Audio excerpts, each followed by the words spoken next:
Muito bem, na abertura do Congresso Acadêmico Inteligência Artificial, Realidades e Projeções, aqui na nossa instituição, abertura nesta segunda-feira, dia 15 de maio de 2023, nós estamos recebendo, com muito prazer, a escritora Dora Kaufmann. Tem um currículo bastante rico aqui, mas antes, a escritora falou sobre aspectos éticos da inteligência artificial no século XXI. Dora Kaufmann, ela é formada em Engenharia e Economia pela PUC do Rio de Janeiro, mestre em Comunicação e Semiótica pela PUC São Paulo e doutor em Ciências da Comunicação pela USP, na área de redes digitais, com passagem pela Sorbonne, por exemplo. Ela também realizou pós-doutorado pelo Instituto Alberto Luiz Coimbra, de pós-graduação e pesquisa de engenharia da Universidade Federal do Rio de Janeiro e pelo programa Tecnologias da Inteligência e Design Digital da PUC São Paulo. 2 livros, não é isso? 2 livros publicados, um deles Desmistificando a Inteligência Artificial e um outro também com título bem interessante, Inteligência Artificial irá suplantar a inteligência humana.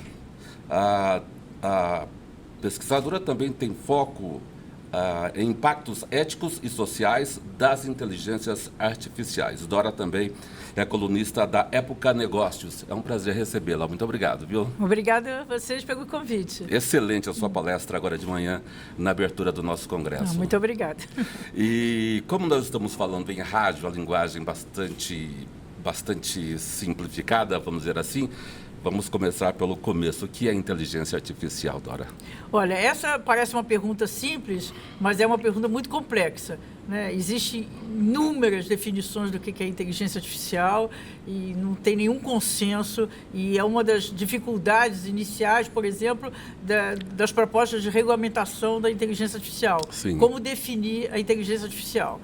De uma maneira geral, simplificada, é como que você, uma tecnologia que, como você traz para as máquinas, você reproduz nas máquinas algumas das habilidades dos seres humanos, alguma habilidade do cérebro biológico, como se diz, ou cérebro humano, né?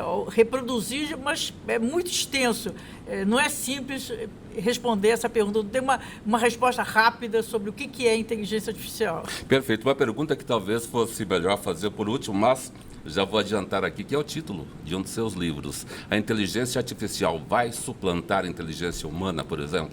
Olha, também...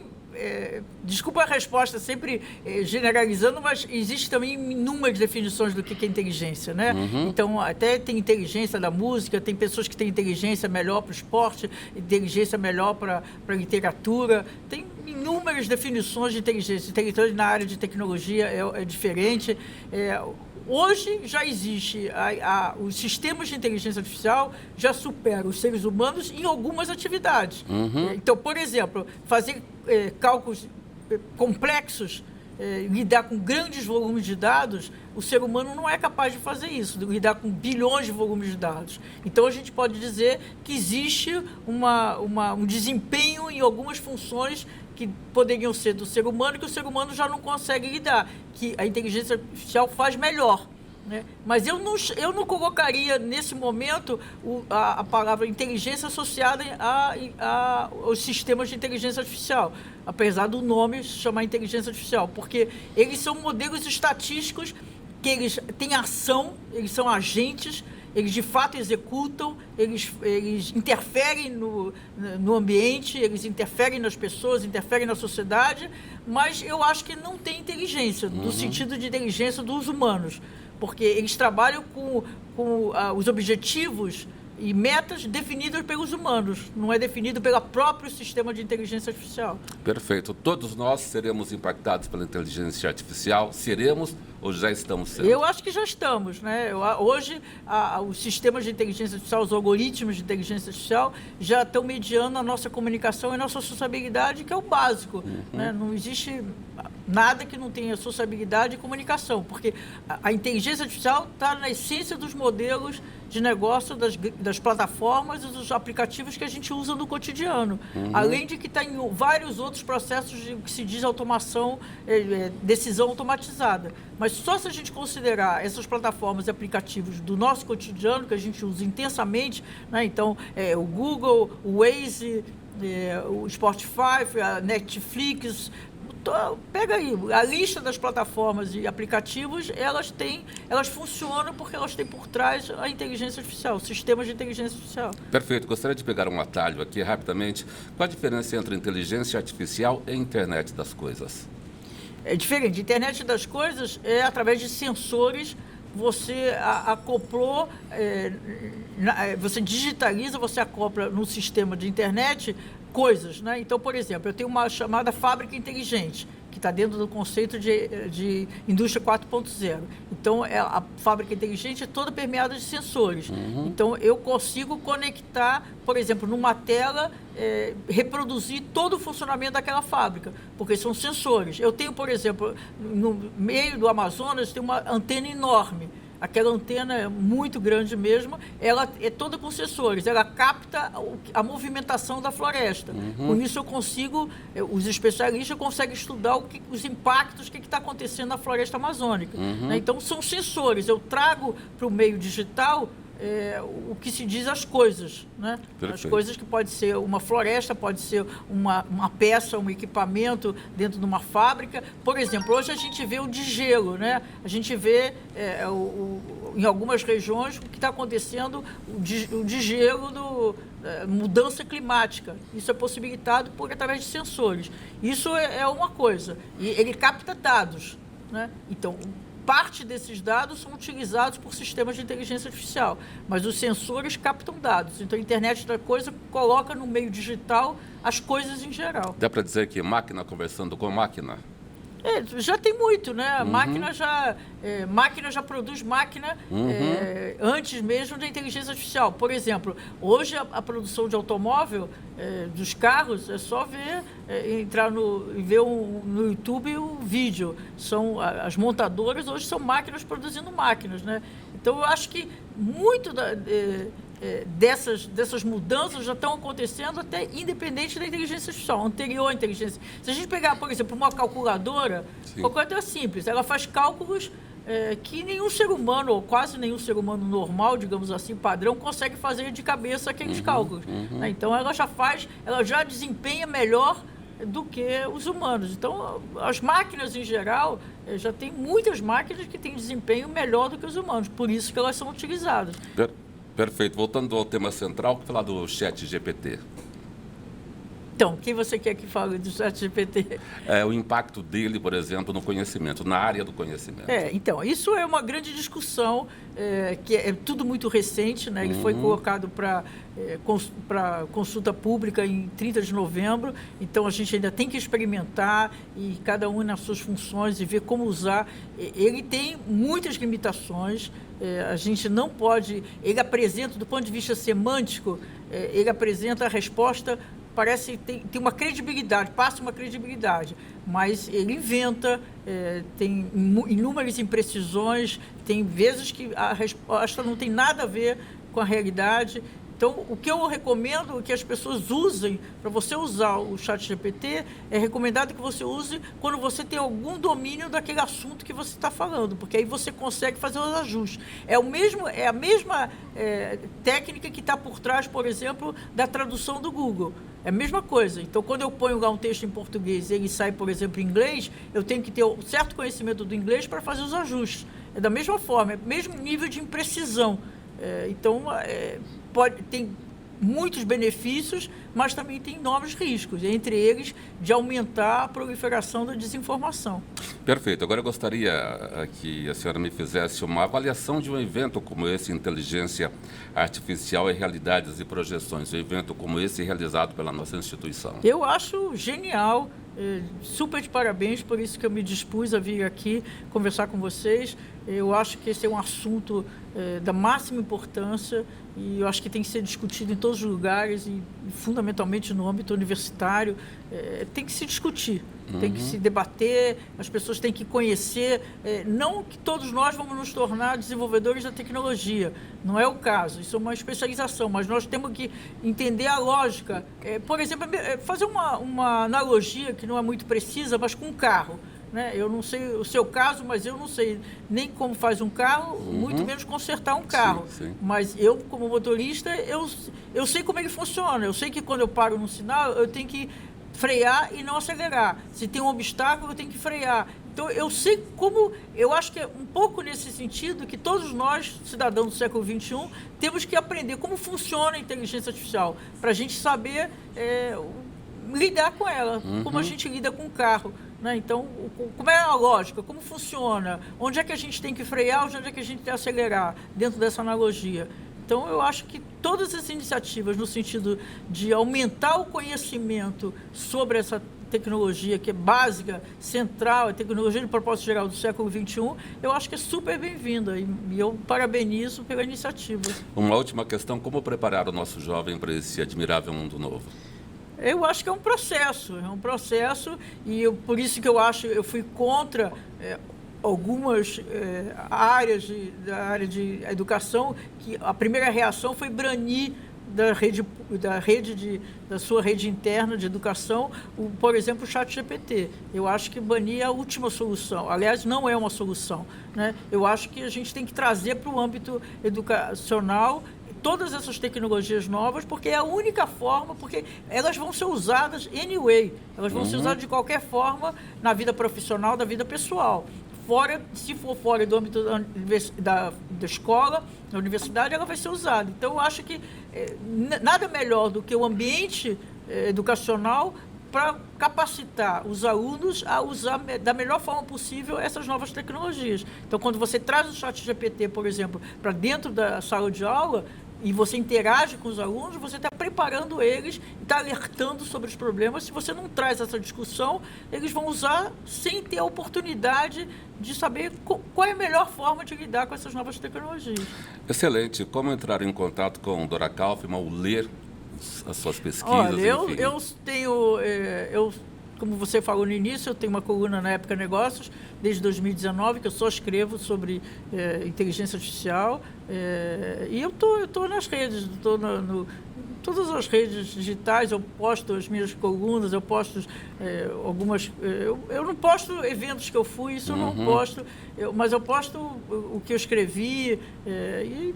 Então aí, não é difícil. Põe lá no Google meu nome que já aparece um monte de links e referências. Muito bem, conversamos, portanto, com a escritora Dora Kaufmann, que fez uma palestra bastante interessante hoje, na abertura do Congresso Acadêmico Inteligência Artificial, Realidades e Projeções, aqui na FMU FIAM-FAAM. A Dora Kaufmann, que falou sobre aspectos éticos da inteligência artificial no século XXI. Muito obrigado. Muito obrigado a vocês. Muito obrigado. Muito bem, iniciamos aqui a nossa segunda entrevista do dia, desta segunda-feira, hoje dia 15 de maio de 2023, na abertura do nosso congresso, o Congresso Acadêmico Inteligência Artificial, Realidade e Projeções. Para a abertura dos trabalhos agora à noite, estamos recebendo o publicitário Eduardo Salvaládio. Eduardo Salvaládio é publicitário e será o responsável aqui pela abertura da noite, como eu disse, e vai falar sobre o seguinte tema, vai tratar do seguinte tema: reinventando mercados com tecnologia regenerativa, Gentech Revolution. É isso mesmo, Edu? É isso aí, boa noite. Edu, boa noite, tudo certo? Obrigado pelo convite. É tecnologia generativa, é isso aí. Bom, eu não sei aqui o que falar. Tranquilo? Tranquilo. O tema da palestra, quais temas você pretende abordar agora à noite, por exemplo? Eu trago uma palestra que basicamente fala sobre a tecnologia generativa. A tecnologia generativa hoje está muito em voga com a questão do ChatGPT, a questão das imagens sendo geradas, né? Algumas imagens ficaram bastante famosas aí, como a imagem do Papa, né? Vestindo uma jaqueta da Balenciaga. E esse tipo de tecnologia ele vem realmente para impactar aí vários setores, né? Sendo a publicidade aí um dos mercados mais óbvios. Estamos falando prioritariamente de inteligência artificial. Isso, a tecnologia generativa é um ramo da inteligência artificial. Perfeito. Fazendo aqui um atalho nessa nossa conversa, qual a diferença de inteligência artificial e tecnologia das coisas, professor? A inteligência artificial, ela é algo mais amplo, né? É quando a gente imagina que dados podem gerar predições.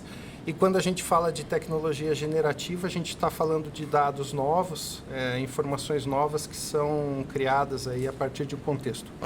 Perfeito. E é importante destacar que o Eduardo ele já atua há mais de 25 anos no comércio online e durante o período desenvolveu estratégias na gestão de sistemas logísticos e foi o fundador de um marketplace voltado para o universo feminino, alcançando mais de 2 milhões de pedidos. É isso mesmo? É isso aí. Eu já trabalho com negócios online há 25 anos e assim, muito dessa experiência sempre relacionado com o novo, né? Uhum. Mas de tudo que eu vi até hoje, eu não vi nada que seja mais impactante do que essa tecnologia, do que a inteligência artificial e a tecnologia generativa, que é esse tema que eu vou tratar hoje. Perfeito. E para o bem e para o mal, todos seremos impactados por essa tecnologia? Eu acho que a tecnologia ela traz isso com ela. Se a gente falar desde a época da energia nuclear, a gente teve muita coisa boa, mas a gente tem um ponto preto na história ali que acaba sendo uma bomba, né? Sim. A internet é a mesma coisa, a gente tem muita coisa legal sendo gerada e ao mesmo tempo a gente tem uma dark web aí trabalhando para pessoas não tão bem intencionadas. Essa tecnologia ela não é diferente, ela traz aí com ela muita coisa boa, mas ao mesmo tempo ela vai começar a explicitar mais a questões de preconceito, questões de ética, questões legais, enfim. Abrir um pouquinho mais sobre questão de preconceito, questão de ética, o que exatamente o senhor quer dizer com isso? Quando a gente tem uma tecnologia que gera conteúdo em larga escala e de forma autônoma, a gente tem a possibilidade de muito conteúdo ser gerado com preconceito, né? E quando a gente fala de inteligência artificial, a gente está falando basicamente de modelos que são treinados por pessoas e pessoas têm preconceito. A regulamentação seria uma saída para evitar esses gargalos, vamos dizer assim, a regulamentação, uma legislação um pouquinho mais dura, mais forte, um marco regulatório? Eu não acredito tanto em regulamentação. Eu acho que a regulamentação ela é sempre reativa e a tecnologia ela caminha mais rápido que a própria regulamentação. Eu acredito muito mais numa acomodação e numa certa... de certa forma, sim, existe uma questão de regulamentação que é interessante, que poderia ser trabalhada, que é as plataformas forçarem o usuário a se expor. Uhum. A internet e essas tecnologias mais modernas, elas têm como desvantagem o anonimato. Sim, sim. Então, quando a gente fala de expor essas pessoas, talvez isso traga algum benefício. Mas a regulamentação em si, não. Eu acho que expor o usuário, eu acho que a gente poderia trabalhar isso. Perfeito. E a sociedade brasileira está preparada para essa tecnologia? Só ponto de vista educacional, inclusive. Eu acho que ninguém está preparado para o que está vindo por aí, não. Eu acho que a tecnologia em si, ela ela tá levando a gente para um mundo, né, que a gente chama de mundo VUCA, né, que cada vez ele é mais volátil, ele é mais incerto, ele é mais ambíguo, ele é mais complexo. E quando a gente está num mundo desse, a mudança ela não é algo que é confortável. Sim, né? sim. A sociedade ela não está preparada para isso e talvez daqui para frente a gente a gente tem assim muito susto com tecnologia, né? Mas num segundo momento eu acredito que ela vem para o bem. Essa acomodação levaria quanto tempo, mais ou menos? Esse eu acho que a gente tem um primeiro impacto ruim. Sim, A gente tem um primeiro impacto onde vai aumentar o preconceito, vai aumentar a diferença entre as pessoas, talvez gere desemprego. Mas algo entre 2 e 5 anos aí para a gente ter, de fato, o benefício da tecnologia, assim como foi a internet. Num primeiro momento, tirou emprego. A TV, num primeiro momento, tirou emprego. O telefone, computador, quando chegou. Exatamente. E hoje a gente usa e não vive sem. Perfeito. Dois temas aí no nosso dia a dia, nos últimos meses, anos, tomando conta dos debates na televisão, principalmente jornais e tal. Fake news, discurso de ódio. Resolveremos isso? Essa é uma pergunta de R$1 milhão, Num né? tempo relativamente curto. Eu acho que expor o usuário. É o caminho mesmo. A gente precisa expor o usuário. Eu acho que se a gente começar a fazer com que as plataformas tenham esse dado mais explícito, sim. Enquanto a gente tiver anonimato, não. As pessoas com anonimato, elas ganham superpoderes e não são superpoderes bons. Perfeito. Nessa nossa conversa, o que falar do ChatGPT? Também chamando a atenção do mundo, não? Ele é uma ferramenta que trouxe a tecnologia para a mídia, né? Porque é muito fácil, ele é democrático. Sim. A pessoa com o celular, ela consegue gerar valor na primeira interação. Então, a tecnologia generativa tem muito a ver com isso e por isso que está todo mundo falando, por isso que a gente está aqui hoje. É acessível, não necessita de conhecimento prévio e as pessoas obtêm valor na primeira interação. Uma outra pergunta cuja resposta talvez valha uma grana boa. Quais novos empregos surgirão a partir daqui? Existe um emprego em particular, uma nova profissão que talvez seja muito procurada, que é a engenharia de prompt, que é exatamente essa pessoa que vai saber interagir com esse tipo de tecnologia.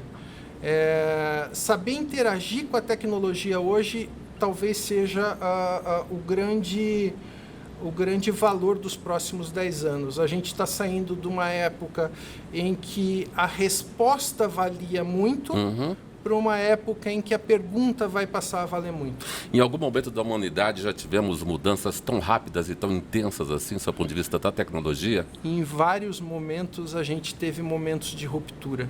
Desde a época da invenção do fogo, passando por uma prensa gráfica, né, que não só teve ali a duplicação de um livro, mas a duplicação do conhecimento. Um impacto muito forte naquele momento. O impacto foi muito grande naquele momento, que a gente tem todo um movimento acontecendo a partir daquilo. E vamos passando, né? A própria internet, mas eu acho que esse momento, ele talvez seja o mais forte que a gente passou até hoje. Perfeito. Nós estamos neste momento da Rádio FIAM-FAM, conversando aqui com o publicitário Eduardo Salvalade. Nesta fase final da nossa entrevista, deixa um recado para os estudantes, os nossos estudantes de jornalismo, rádio e TV, produção audiovisual, relações públicas, direito. O que eles precisarão fazer para se integrar com relativa tranquilidade nesse, aspas, admirável mundo novo?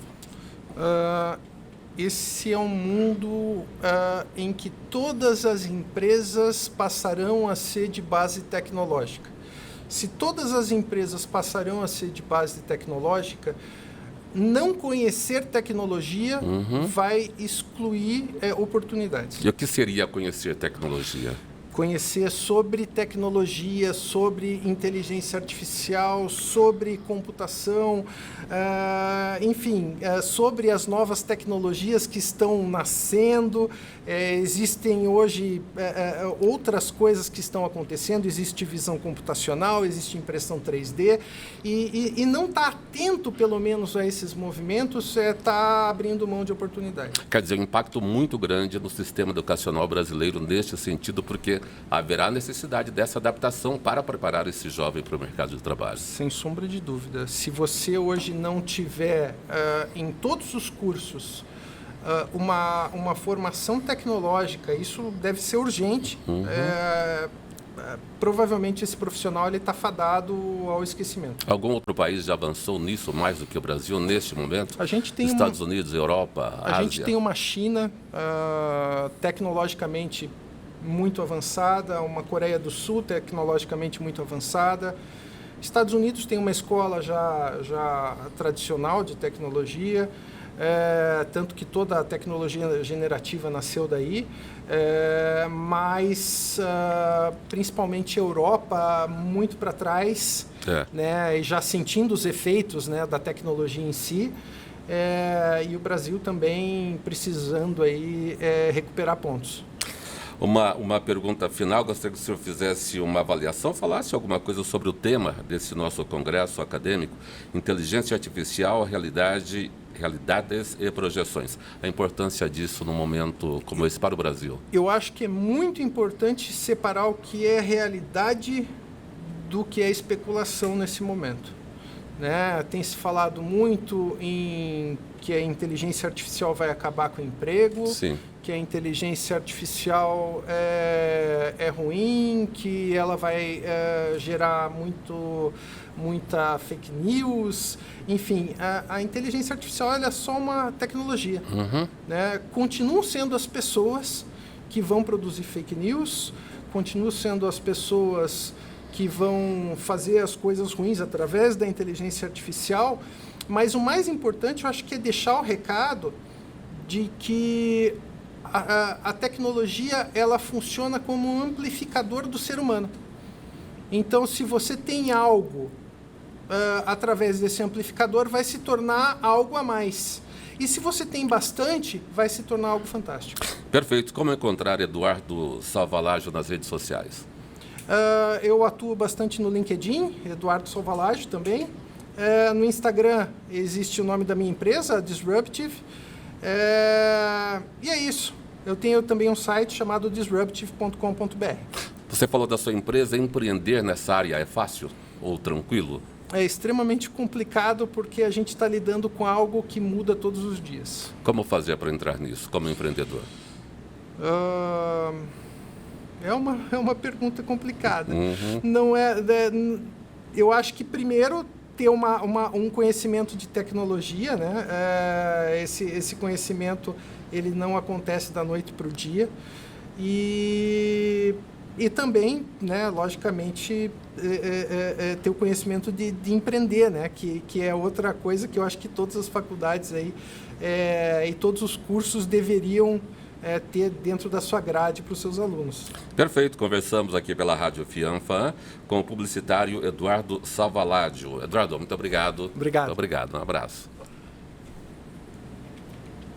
Muito bem, dando continuidade às entrevistas aqui na FMU FIANFAN, no nosso Congresso Acadêmico Inteligência Artificial, Realidades e Projeções, nós estamos tendo o prazer de receber nessa noite o prefeito da cidade de São Paulo, Ricardo Nunes. Muito obrigado pela presença do senhor prefeito, é um prazer muito grande. Obrigado, José, é uma alegria estar aqui com vocês, da FMU, FIAN e FAAN, esse primeiro congresso que fala de inteligência artificial, que é algo importantíssimo essa discussão, né? Estou aqui com o secretário de Inovação e Tecnologia, o delegado Bruno Lima, e eu fiquei impressionado com mais de 15 mil inscritos, né? Sim, sim. Então, a gente não poderia deixar de estar participando aqui. A FMU, que tem sido uma grande parceira da Prefeitura, queria fazer aqui, inclusive, um agradecimento.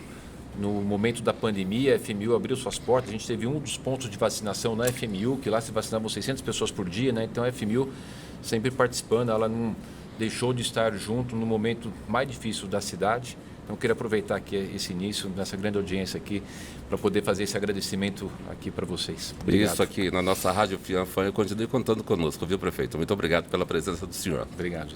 Secretário, a palavra inicial sobre o nosso congresso, evento, muita gente participando já, mais de 15 mil inscrições, tivemos palestras hoje pela manhã, palestras de manhã, hoje à noite também, vários outros eventos ao longo da semana, até a próxima sexta-feira também, manhã e noite. Qual a avaliação que o senhor faz de um evento como esse? Não, primeiramente agradecer o convite, aqui uma pauta muito importante para nós, da Secretaria de Inovação e Tecnologia, a Prefeitura de São Paulo, como o próprio prefeito mencionou.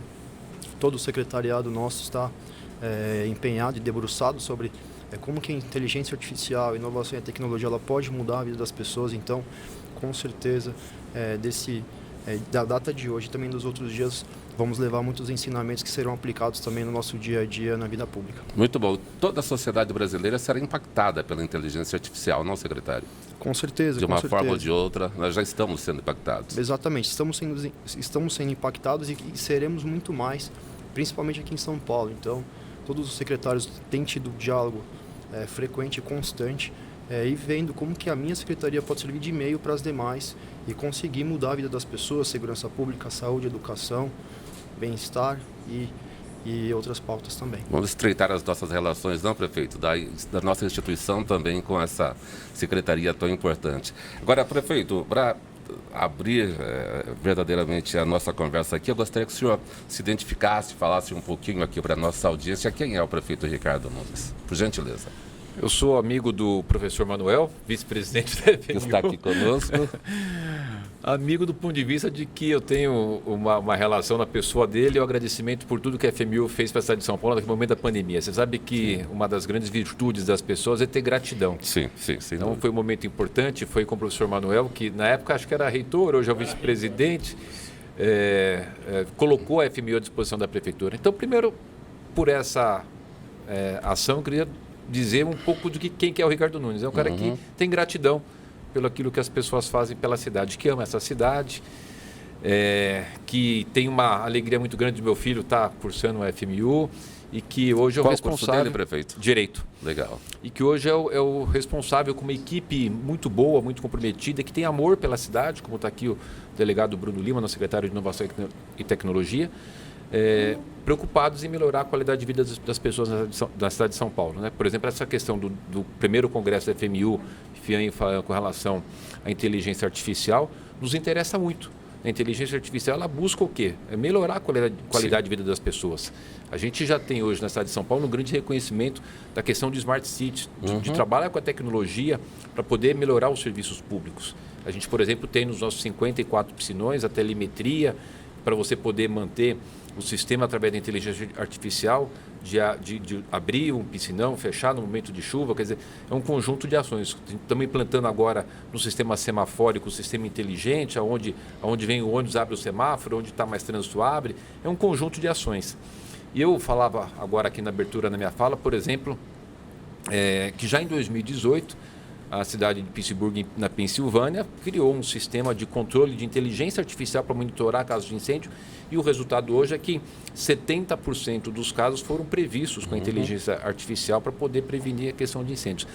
E não vai ser diferente na cidade, que é uma cidade que tem uma aptidão para a questão de inovação, uma cidade que tem um tamanho de países, né? Eu sempre falo, São Paulo, 12 milhões e meio de habitantes. Pega Portugal, 10 milhões. Né? Então, uma cidade, país, evidentemente, tem que estar fazendo uso de todas as tecnologias e a inteligência artificial não poderia ser diferente. Lembrando só que a gente precisa sempre estar, e vamos aproveitar aqui esse primeiro congresso da FMU FENFAN para poder aprender também, para poder compartilhar a experiência, para fazer o uso da inteligência artificial dentro de um contexto também para ter a proteção da lei de proteção de dados, a gente poder não deixar que esse sistema seja utilizado de uma forma contrária ao interesse público, mas sim fazer o uso tecnológico.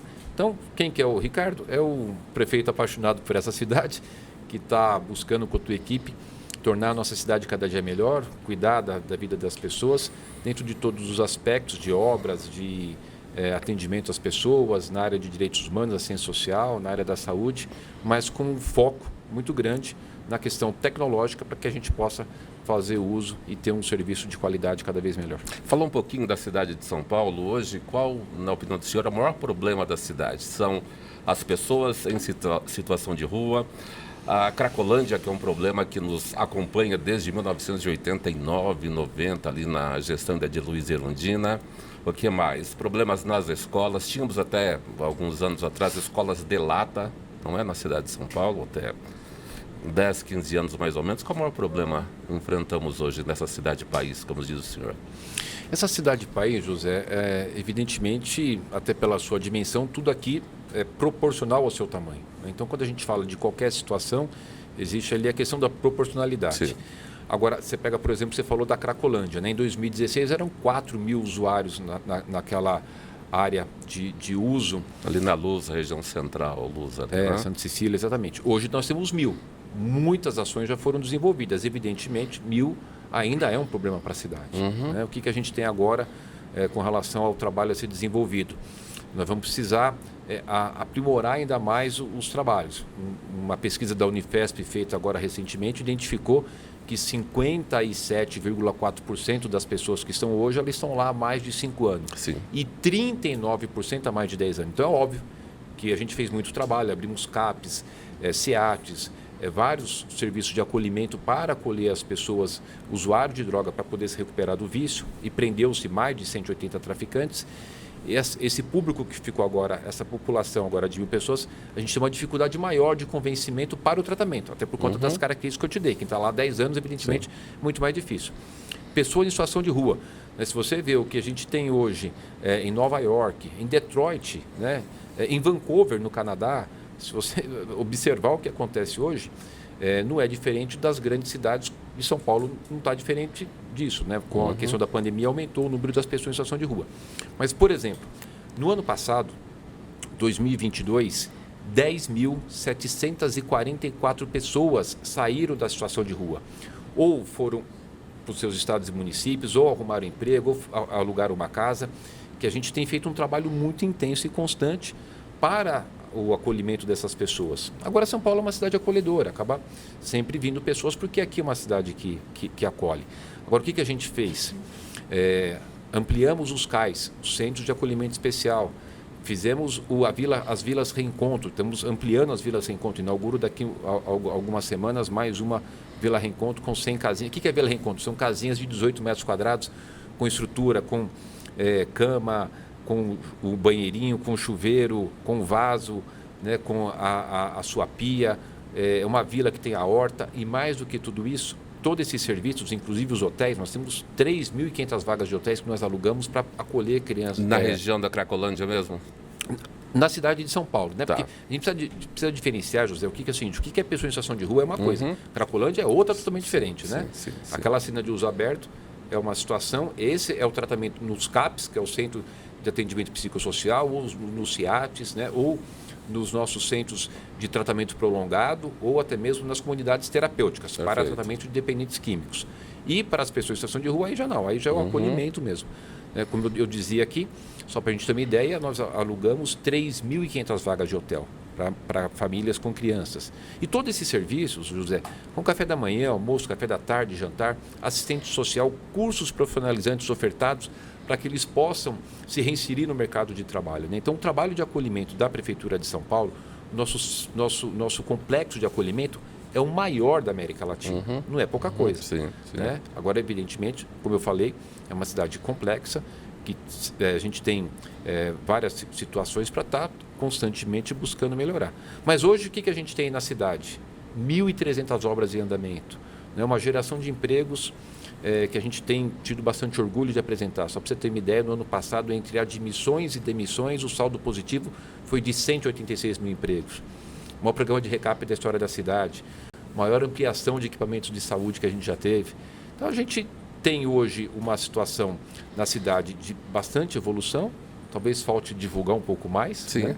Mas evidentemente sempre vai ter bastante coisa para poder fazer, para poder melhorar, para poder estarmos nos aperfeiçoando. mas a gente pode ter muito orgulho dessa cidade sensacional de oportunidades. Perfeito. Prefeito Ricardo Nunes, a agenda do senhor está um pouquinho apertada. Gostaria de fazer mais uma pergunta para o secretário e volto para o senhor para a gente encerrar a entrevista. Tudo bem? Secretário, São Paulo, cidade, escolas municipais estão preparadas para toda essa tecnologia? Alguma novidade para contar para o nosso ouvinte da Rádio Fianfão, nosso estudante? Estão preparadas, né? Tivemos recentemente agora o lançamento do botão de alerta pelos episódios que ocorreram, né? Sim, violência nas escolas. A cidade de São Paulo foi pioneira. importantíssimo. A cidade de São Paulo foi pioneira em lançar esse botão de alerta, disponibilizar para os professores, não só das escolas municipais, mas também das estaduais e também das particulares. Perfeito. Estamos estudando agora uma tecnologia nova com inteligência artificial para monitorar o ataque antes que ele ocorra. O prefeito não só se preocupou, né, no momento que o ataque está acontecendo, mas também fazer um controle. Isso vai ser uma ferramenta muito importante para a gente conseguir avançar e fazer com que esses ataques não ocorram mais. Então, eu acho que a cidade de São Paulo, sempre pioneira, disponibilizou também para as demais cidades essa tecnologia. Então, sempre pensando no bem-estar social. Inteligência artificial ajudando nisso também. Com certeza. Sobre violência nas escolas, já tem uma estatística, alguma coisa como orientação para... Não, foi episódio esporádico, na verdade, né? E foi gerado todo aquele né, clamor gigantesco, mas segurança 100% nas escolas. Estamos monitorando agora, antes que o ataque aconteça, com contato direto com a Polícia Civil e também com a Polícia Militar. E, como eu disse, São Paulo sempre inovando, usando a tecnologia em prol da população, em prol da segurança das nossas crianças e para que os pais consigam dormir tranquilos e saber que seus filhos estão seguros. Legal, muito obrigado pela sua presença, secretário. Muito obrigado. Prefeito, continuamos no ano que vem a administrar a cidade de São Paulo. Qual a expectativa do senhor? Quais são os planos? José, eu e minha equipe estamos fazendo a nossa parte. Eu sou o primeiro a chegar na prefeitura, último a sair, dando exemplo. É uma gestão com ética, com correção. Hoje, São Paulo, na Fitness, tem a classificação de AAA. O que é isso? Alto grau de investimento, baixo grau de endividamento. Para a gente ter uma comparação do que isso quer dizer, Miami é AA. Então, a gente está melhor, por exemplo, do ponto de vista da saúde financeira, do que Miami, né? Só para ter um comparativo. Claro. Agora, isso não caiu do céu. Isso foi uma série de trabalhos que a Prefeitura desenvolveu. Fizemos aquilo que era necessário, a reforma da Previdência, a reforma administrativa.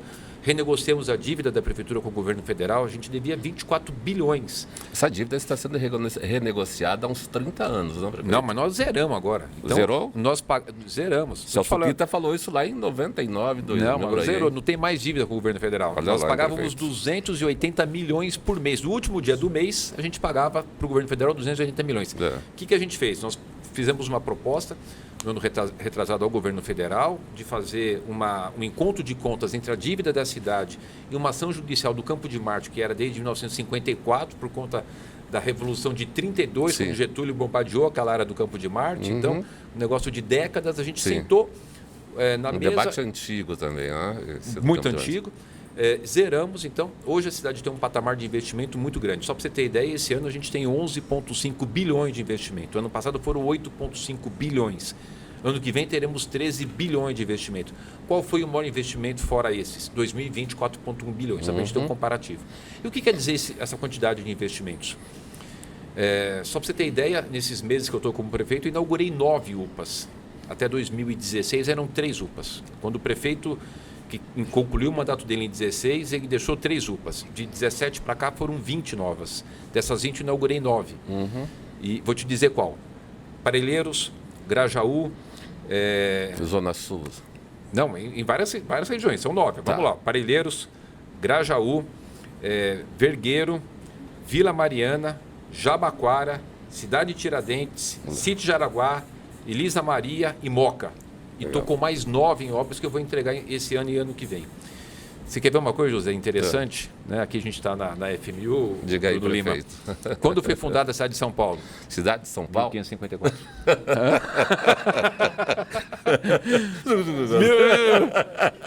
1554.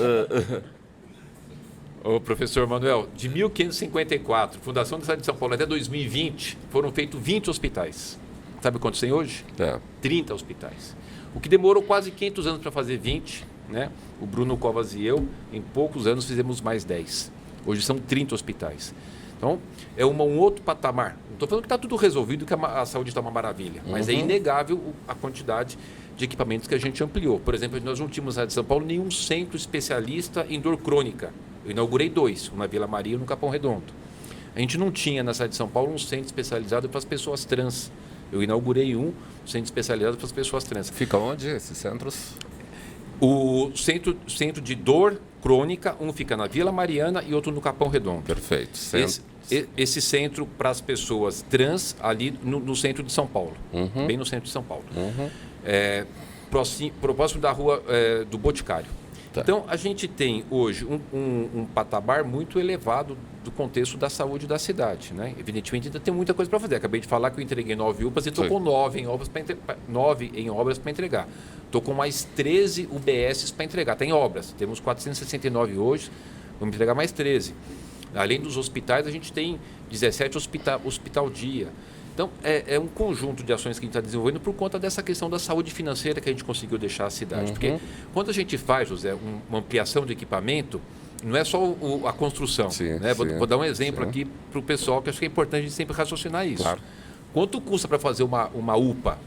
Entre 8 e 12 milhões de reais, dependendo do tamanho. Entre 8 e 12 milhões. Quanto custa por mês uma UPA? 6 milhões por mês. Então, todo mês é 6 multiplica por 12, né? 72 milhões por ano e eu gasto de 8 a 12 para construir uma. Então, para você fazer a ampliação de equipamento, você tem que ter no horizonte um planejamento do seu custeio. Então, isso que é importante que a gente possa colocar para as pessoas. Pega o recapeamento, fazer um programa de recap da história da cidade. São João, até recentemente, a avenida estava sendo recapeada. Várias outras. Nós concluímos agora 5,8 milhões de metros quadrados. Você sabe, dá para ir de onde a onde? Dá para você sair de São Paulo, vai até o Uruguai.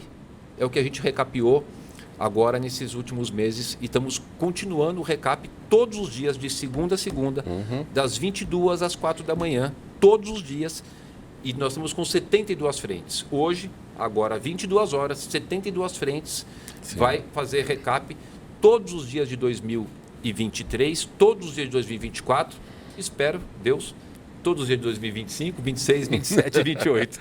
Quer dizer, volta no ano que vem, enfim, vai continuar comandando a cidade de Mas, São José, Paulo. deixa eu falar mais uma coisa muito rápido, só para concluir, que é importante, estamos aqui na questão da educação. Educação. Você sabe que a questão da educação começa muito lá, desde do nenê que está no ventre da mamãe. Sim, sim. Hoje, o nosso programa Mãe Paulistana, a mamãe, no 4º mês de gravidez, já escolhe que creche que o filho vai, quando nascer, vai estudar. Muita burocracia para isso, prefeito? Não, entrou no sistema Mãe Paulistana, já define. Hoje, a cidade de São Paulo tem creche para todas as crianças. E o que é importante destacar, José? Que quando a criança passa pela creche, que tem lá o pedagogo ajudando na questão de coordenação motora, na questão da formação do cérebro, questões cognitivas, 5 alimentação por dia, que vai melhorar toda a questão do desenvolvimento da criança, a gente tem lá, quando a criança for para a escola, fazer a sua alfabetização, o seu ensinamento, ele vai adquirir muito melhor o aprendizado do que aquela que não passou pela creche. Então, a gente está começando a cuidar de todos os nossos paulistaninhos desde a barriga da mamãe. Né? Por exemplo, teste do pezinho. A lei federal fala que a gente tem que fazer detectar quantas doenças? 8. A cidade de São Paulo, desde o ano passado, detecta 51 doenças no teste do pezinho. Então, é um trabalho desde o nenê que está na barriga da mamãe, né? O nosso pré-natal é um pré-natal muito diferenciado, tem mais exames do que o padrão. A gente fornece a passagem para a mãe que não tem condições para fazer os exames. Enfim, eu acho que a cidade de São Paulo, a gente pode ter muito orgulho de uma cidade acolhedora, uma cidade que está a cada dia melhorando e que tem uma equipe muito comprometida aí de poder fazer da nossa cidade e país uma cidade cada dia melhor. Muito bem, prefeito, para a gente encerrar então, deixe um recado para o nosso estudante aqui da FMU Fianfan, um recado sobre o nosso evento, enfim, sobre o futuro, escola, sobre esperança. Olha, que palavra final o senhor daria para nós? Para todo o corpo docente, para os alunos da FMU Fianfan, a gente precisa contar muito com vocês.